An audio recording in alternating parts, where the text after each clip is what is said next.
Shalom.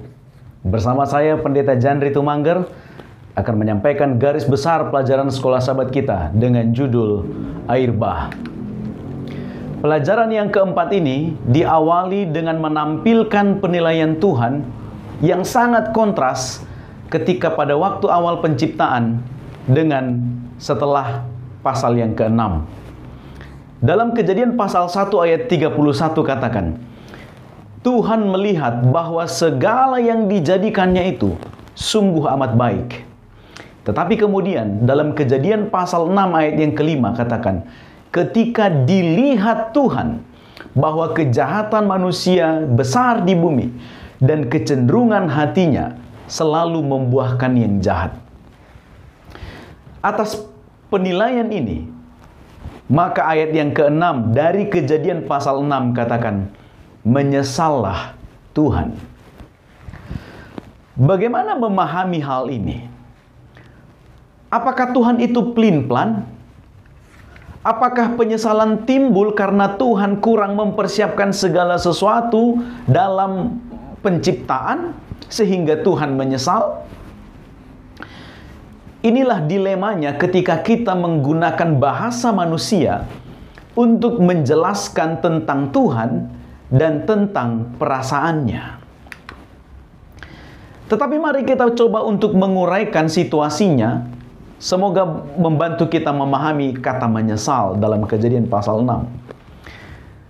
Pada awal manusia diciptakan, mereka diciptakan dengan sangat amat baik.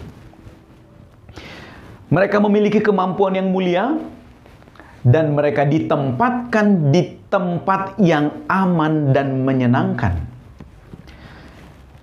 Tapi mari kita lihat situasinya kemudian. Saat ini manusia yang Dia ciptakan mulia itu memberontak. Tujuan penciptaan mereka dikacaukan dari tujuan awal. Pernikahan yang berhakikatkan kesatuan dari Allah menjadi persatuan yang menentang Allah. Karya indah Allah menjadi rusak. Dan saat ini manusia bertahta, Tuhan dikesampingkan, bahkan dilupakan. Itulah situasinya, sehingga Kejadian pasal 6 ayat 6 katakan, Tuhan menyesal. Kita harus paham bahwa Tuhan tidak pernah menyesal. Ini tertulis dalam Bilangan 23 ayat 19, 1 Samuel 15 ayat 29, dan juga Yeremia 4 ayat ke-28. Tuhan tidak pernah menyesal. Itu sebabnya ungkapan menyesal dalam Kejadian 6 ayat 6 adalah ungkapan murka yang adil dan kudus untuk melawan dosa. Kata menyesal itu tidak menyiratkan sikap pelin-pelan, tidak menyiratkan sikap berubah-ubah dalam diri Tuhan, karena Tuhan tidak pernah berubah berdasarkan Maliaki 3 ayat 6. Menyesal dalam Kejadian pasal 6 itu sama dengan menghela nafas ketika melihat sesuatu yang sangat mengecewakan terjadi. Dan itu menunjukkan ekspresi betapa terlukanya Tuhan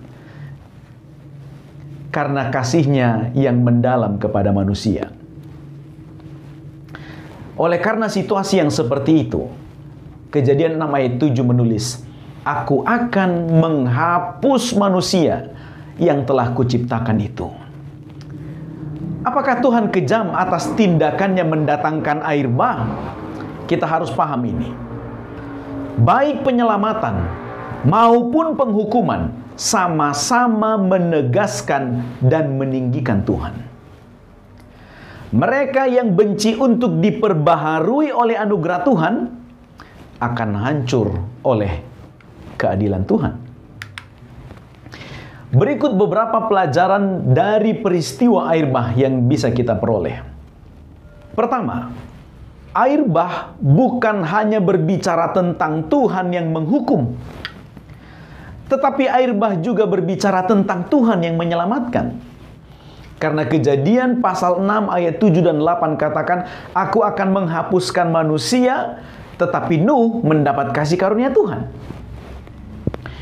Kemudian yang kedua, peristiwa air bah menegaskan dan menyatakan kekuasaan Tuhan atas ciptaannya. Di dalam Kejadian 1 ayat 7, Tuhan memisahkan air yang ada di atas dan yang ada di bawah dengan menciptakan cakrawala. Air itu dipisahkan untuk satu tujuan. Dan di dalam Kejadian 7 ayat 11, Tuhan menyatukan air itu untuk tujuan yang lain, yaitu untuk mendatangkan air bah. Kemudian yang ketiga, peristiwa air bah memberikan gambaran keselamatan masa depan mengenai penciptaan bumi yang baru. Tuhan menciptakan bumi yang baru setelah terlebih dahulu membinasakan yang lama, dan itu terlihat dalam peristiwa air bah. Yang keempat, peristiwa air bah membuat Tuhan mengizinkan manusia untuk memakan daging hewan. Sebelum air bah, sejak dari Taman Eden, manusia memakan biji-bijian dan buah-buahan. Namun setelah air bah, Tuhan memberikan izin, tetapi dengan catatan tidak memakan makanan yang haram, hewan yang haram, dan juga tidak memakan darah, seperti dalam Kejadian 9 ayat yang keempat. Lalu kemudian, seperti pelajaran yang lalu, Tuhan selalu memiliki solusi bagi umatnya yang setia dan menurut. Maka demikian juga dalam kisah ini, Tuhan juga memiliki solusi kepada umatnya yang setia dan menurut.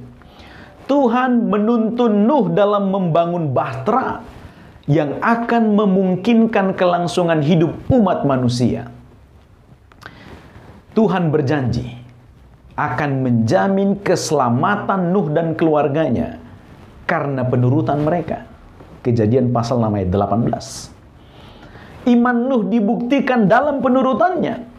Kalau kita membaca pelajaran kita, ketika Nuh membuat bahtera atas perintah Tuhan, dia buat sebagai bentuk penurutannya. Kemudian ketika dia akan masuk ke dalam bahtera, dia tunggu perintah Tuhan. Bahkan ketika dia akan turun dan keluar dari bahtera itu, dia juga menunggu perintah Tuhan. Lihat penurutan yang dilakukan oleh Nuh. Dan sebagai janjinya, untuk mengingat janji Tuhan, Tuhan memberikan tanda.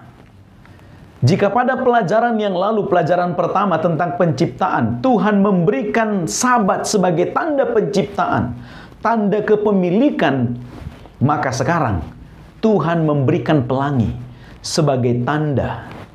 Kedua tanda ini berlaku untuk semua orang. Mereka yang mengakui Tuhan sebagai pencipta, maka mereka akan menguduskan Sabat. Dan bila mana kita mempercayai bahwa air bah tidak lagi akan membinasakan bumi ini, itu karena kita mengingat tanda, yaitu pelangi yang Tuhan berikan. Saudara sekalian, jika Nuh bertindak dengan setia dan taat pada perintah Tuhan, dan akhirnya mereka selamat, bagaimana dengan kita? Inilah garis besar pelajaran Sekolah Sabat. Semoga membantu kita semua untuk memimpin diskusi dan menyampaikan garis besar dari 1 minggu pelajaran Sekolah Sabat. Selamat belajar, selamat berdiskusi. Tuhan memberkati.